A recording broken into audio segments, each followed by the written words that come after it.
What if I told you that the real reason you stop chasing your dreams has nothing to do with laziness? What if the force holding you back is not a lack of motivation, but a deeply held story about who you believe you are? What if the reason you can't stay consistent isn't laziness, but the identity you believe about yourself? We have all been sold a grand deception, a cultural myth that tells us we need to feel a surge of inspiration before we can act. We wait for the perfect mood, the right moment, the magical jolt of energy that will finally propel us forward. We believe that successful people are simply vessels of endless motivation, walking through life powered by an unquenchable fire. This is a comforting, but ultimately disempowering lie. Relying on motivation is like trying to build a house on shifting sand. It is an emotion, a fleeting and unreliable state that comes and goes with the weather of our lives. One day you wake up ready to conquer the world. The next, the weight of a single email can crush your resolve. There is a vast chasm that separates goals from identity, and understanding this difference is critical to your success. Goals are about outcomes. They are focused on the destination. A goal says, I want to write a book.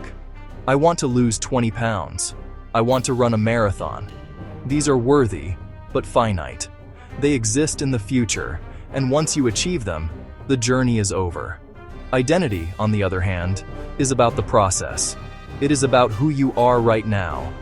Identity is about being, not just doing.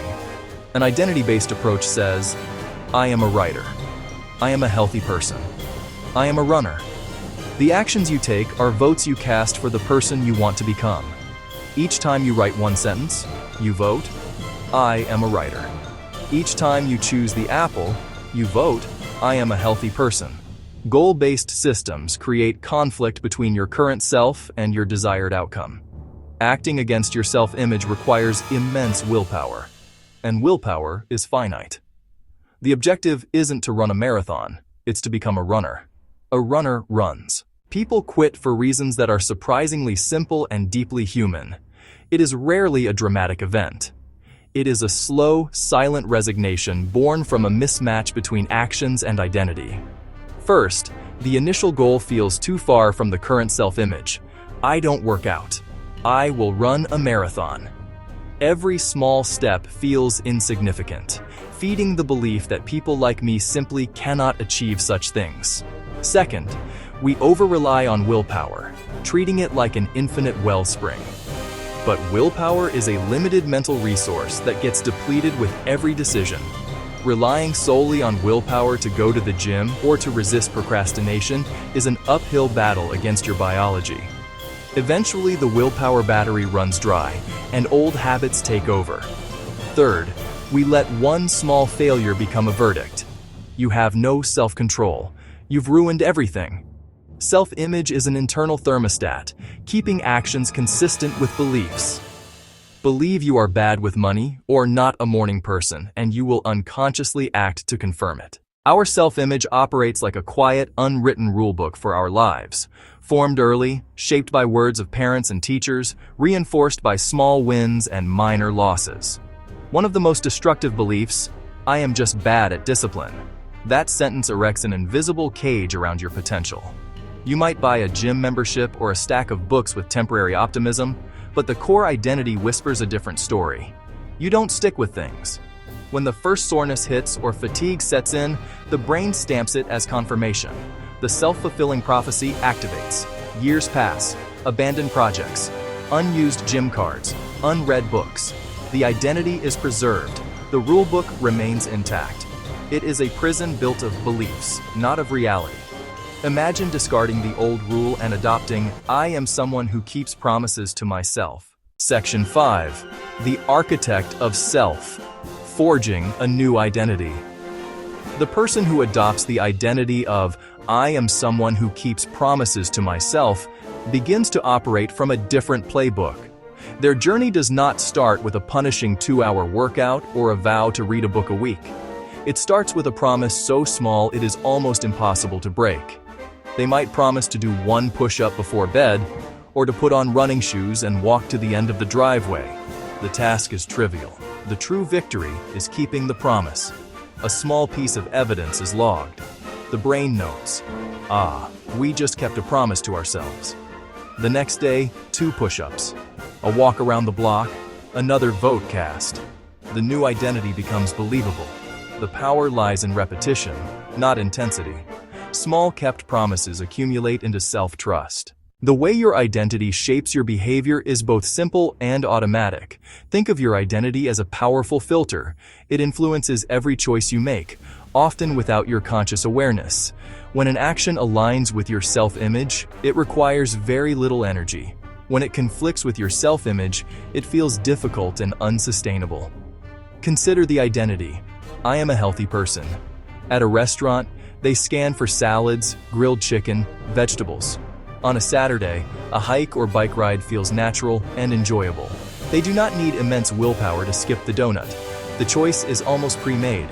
Conversely, if you believe you are not a morning person, the automatic reaction is to hit snooze. Even if you get up for a few days, it feels like a constant struggle. Identity pulls you back. See yourself as a reader, and picking up a book becomes a relaxing end to the day. See yourself as tidy, and putting your coat away is just what you do. You can begin to intentionally reshape your identity today. This is not mystical, it is practical. There are 5 simple steps to make desired behaviors feel automatic. Practice with unwavering consistency. The goal is not perfection, but progress. Each step is a pillar supporting the new you. 1. Start impossibly small. Decide who you want to be. Then break the behaviors into the smallest possible components. If you want to become a reader, 1 page per night. A writer, 1 sentence per day. Make it so easy you cannot say no. 2. Link your action to an existing cue. After I pour my coffee, I will meditate for 1 minute. After I take off my work shoes, I will change into my workout clothes. The cue automates the choice. 3. Record and celebrate every win. Put a big X on each day. Do not break the chain. 4. Embrace the power of I am becoming. Language shapes belief. I am becoming someone who exercises regularly.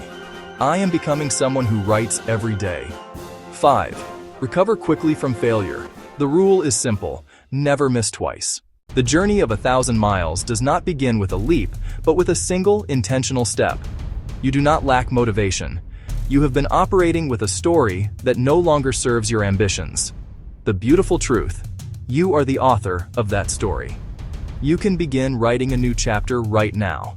Stop waiting for a magical wave of inspiration. Inspiration is a fair weather friend. Identity is the bedrock. Choose who you want to become, then take 1 tiny action that proves it. Each small, deliberate choice is a vote for that identity. Reading 1 page makes you a reader. Doing 1 push-up makes you an exerciser.